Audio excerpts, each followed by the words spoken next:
Comme un véritable serpent de mer, les accidents de circulation ne cessent de préoccuper les consciences.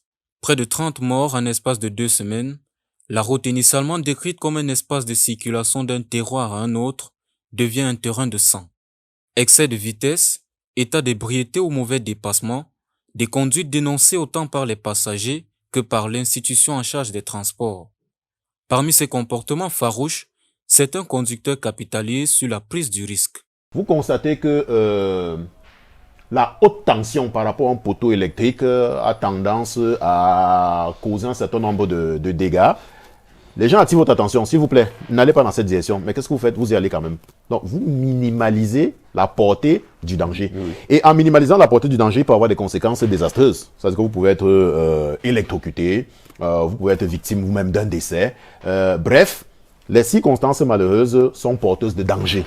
C'est un peu ce qui se manifeste dans le cadre de l'insécurité routière, où nous avons affaire à un certain nombre de chauffeurs qui, au lieu de respecter la réglementation, qui les protège en principe, s'inscrivent plutôt dans des comportements et des attitudes de prise de risque.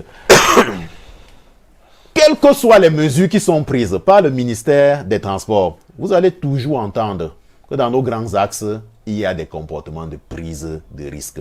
Alors, la prise de risque est liée à quoi? La prise de risque est liée à la représentation, c'est-à-dire à l'interprétation que l'individu fait du danger.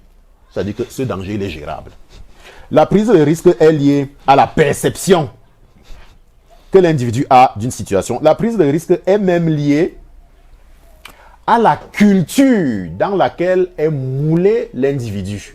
Je me souviens par rapport à ces préoccupations de prise de risque, nous avons, dans le cadre d'un colloque irrelatif, nous avons abordé une thématique qui portait sur la manière dont les individus ont tendance à voir ce genre de situation. Et par rapport à cela, il y a une publication qui avait été faite en ce sens et qui poussait l'auteur à analyser ceci.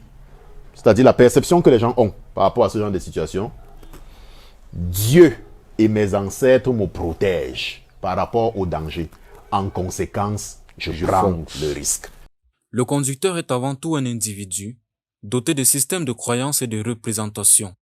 Représentation qu'il se fait du véhicule, représentation qu'il se fait de la route, représentation de ses rapports sociaux par rapport aux usagers, et plus loin encore, représentation du potentiel danger. Guidé par ses croyances et habitudes, il devient difficile de réaliser que la prise du risque de façon globale n'est pas toujours la chose du monde la mieux partagée. Alors, tant que ça marche, c'est-à-dire tant que l'on a construit ce genre de représentation, on prend le risque et que ça marche. Non, il n'y a pas de souci. Mais du moment où vous êtes frappé, c'est là où vous réalisez qu'effectivement, la perception ou la représentation que vous aviez par rapport à la prise de risque était erronée. Mais au lieu que les dangers, au lieu que les accidents amènent les individus à être sensibilisés, à chaque fois, il y a toujours des prises de risques. Il y a toujours des prises de risques. Il y a des prises de risques. Un autre argument par rapport aux chauffeurs. Vous savez, la gestion du temps est un élément non négligeable par rapport à la conduite que manifestent certains individus. Un individu, il estime que au lieu de faire, en principe, 3 heures, il fait 1h30, à la limite 2 heures de route. Ça lui permet de gagner en temps. Ça lui permet de gagner en énergie, ça lui permet de gagner en argent. Mais qu'est-ce qu'il fait? Il va s'engager à aller vite. Ouais. Donc tout ceci relève également des conditions mentales. Les dispositions d'entretien de la sécurité routière ne semblent pas suffisantes. Affiches indiquant le nombre de morts, panneaux d'avertissement, radars, autant de dispositions qui se heurtent aux représentations sociales des conducteurs de transport en commun et même des véhicules personnalisés. C'est à croire que l'homme du volant a le droit de vie ou de mort sur les axes routiers. Malgré les sorties et interpellations du ministère des Transports, les faits répondent de plus en plus par leur têtutesse, des chiffres qui grimpent, la route qui devient de plus en plus effrayante. Pour le psychologue Gervais Meillet, en plus du conditionnement, il importe d'exposer les auteurs de ces tragédies. Il faut les exposer, c'est-à-dire qu'il faut que le ministère en charge des Transports prenne un certain nombre de dispositions sur le plan de la communication, parce que sensibiliser est une chose, mais prendre des dispositions en termes de communication, c'est-à-dire à travers des affichages chocs qui montrent des états d'accident extrêmement graves et qui pousse tout au long de la route les individus à être confrontés peut avoir une incidence sur les psyché et les amener. Parce que tant que l'on parle et qu'on n'est pas victime de la situation, oh, les gens se disent Dieu et mes ancêtres me protègent, je peux prendre des risques, je continue à avoir mes constructions mentales, mes représentations par rapport à telle situation. Mais lorsqu'on est confronté à des expositions de manière régulière, permanente et répétitive sur le long de la chaussée, ça peut susciter quelque chose dans la psyché de l'individu et ça peut les amener à réaliser même sur le plan mental que les perceptions qu'ils ont sont erronées. Car chaque fois, vous regardez une image choquante, 1000 mètres après, vous regardez encore une image choquante, 1000 mètres après, vous regardez encore, de manière latente, ça entre dans le cerveau. Et vous savez, tout est fonction de la manière dont l'individu traite les informations. Lorsque ça devient permanent dans son esprit, il y aura un déclic. Et je crois qu'à partir de là, les choses pourraient changer. C'est des petites propositions comme ça que nous souhaitons porter à l'attention du ministère des Transports en termes de communication, dans la perspective de contribuer à amener un peu les gens à changer de comportement. Il y a également sur ces grands axes-là le phénomène de la prise de photos, les radars. Oui. Pour amener les gens à aller plus doucement. Mais rien n'y fait. On filme, bon, il paye ses 25 000 et puis il continue. Or, lorsqu'il est confronté à des situations de choc, parce qu'il faut choquer les esprits, il faut les amener à comprendre que réellement, le danger peut vous toucher vous-même. Lorsque c'est l'affaire des autres, il n'y a pas de souci. Mais quand ça nous concerne nous-mêmes, on est interpellé et on peut essayer de rectifier le tir. Transport en commun ou véhicule personnel, le conducteur ne se trouve pas généralement seul dans le véhicule. À côté des agents de la prévention routière, les passagers se présentent également comme de potentiels panneaux de signalisation, pouvant proposer la responsabilité morale à celui qui est momentanément au volant de leur vie. Mais en chemin, le conducteur semble se fier davantage à ses croyances qu'aux propositions des passagers. Oui, donc c'est une attitude au propre chauffeur. Pourquoi? Parce que les passagers, ils prennent en compte leur vie. Parce qu'ils se disent qu'à tout moment, un accident peut se manifester.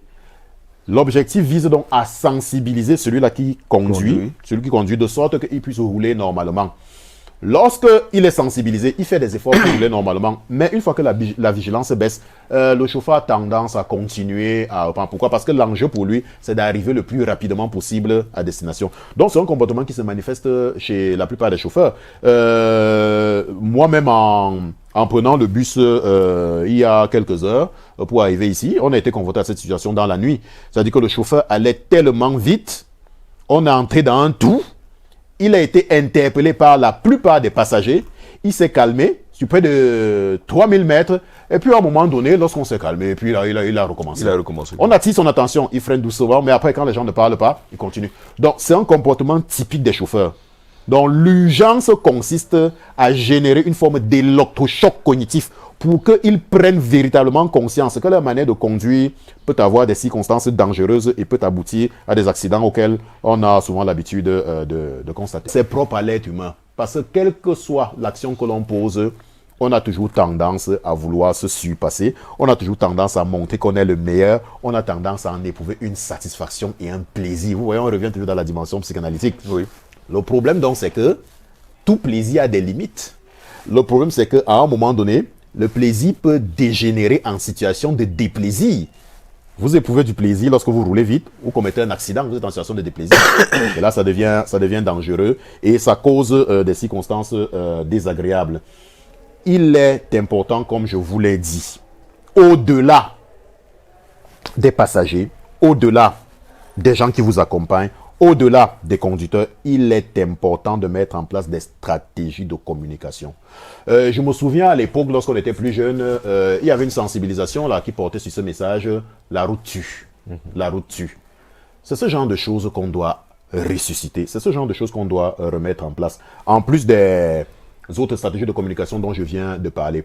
La sécurité routière y va de la responsabilité de toute personne qui se trouve au volant d'un véhicule, indépendamment de son système de représentation. La route ne tue pas, c'est nous qui tuons, tout comme le véhicule ne tue pas, mais c'est également nous qui tuons.